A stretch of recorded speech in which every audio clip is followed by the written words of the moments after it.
Hello. The Passover meal was a very special time for all God's people. It reminded them of how God had saved his people from slavery hundreds of years before. But now, Jesus wanted it to remind them of how God had saved them again. And although they wouldn't understand it now, they would understand it one day. Jesus said, "When I'm gone, I don't want you to forget me. So whenever you come together, this is what I want you to do." He picked up a piece of bread, thanked God for it, and broke it into pieces. Then he passed a piece of bread to each of his disciples. "This bread is my body," he said. "I give it for you."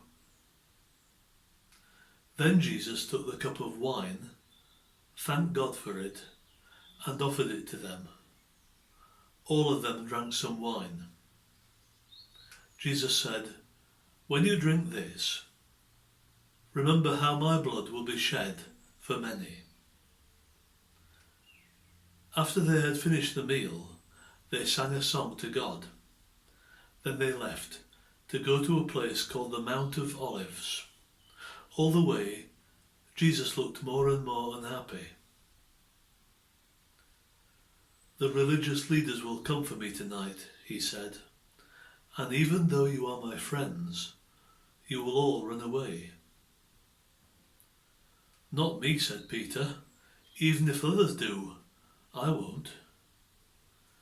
"Don't be so sure," Jesus said.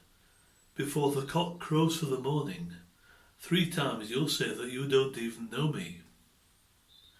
"I would never do that," said Peter, and all the others said the same. They arrived at a garden called Gethsemane, where Jesus and his disciples had often met before. "I need to pray," said Jesus, "and Peter, I'd like you and James and John to come with me." Jesus took them into the garden and then said, "I'll just be over there. Wait for me. Pray for me. I won't be long." Jesus left his friends sitting together and prayed. "Dear Father," he said, "tomorrow I know that I must die for all the sins that anyone has ever done. I know it's what you want me to do. But if there's another way, please show me now." Jesus prayed for a long time. Peter tried to pray too, and so did James and John.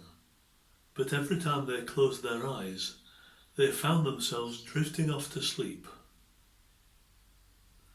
Suddenly Jesus was back with them, shaking them. "Couldn't you stay awake with me for 1 hour?" he said. And this happened 3 times. But then, suddenly, Peter found that he was wide awake. The garden was full of people. Judas was there, and he'd brought lots of others with him. Religious leaders with their servants, all of them carrying weapons. Peter saw Judas walk straight to Jesus and kiss him, just as he'd done many times before. But this time it was a signal, so that the other men would know who to arrest.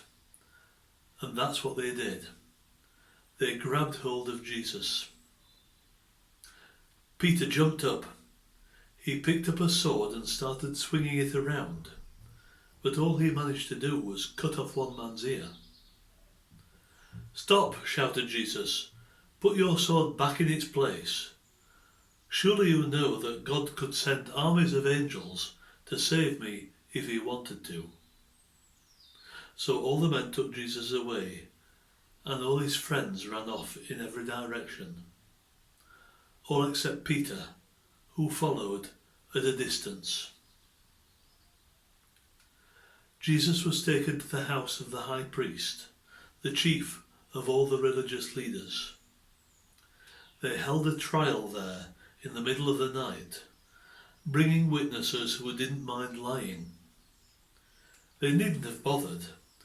Jesus admitted that he was the Son of God, and this was exactly what the high priest wanted to hear, because their law said that a man who claims to be the Son of God should die. At last, they had the reason they wanted to get rid of Jesus. Bye-bye for now.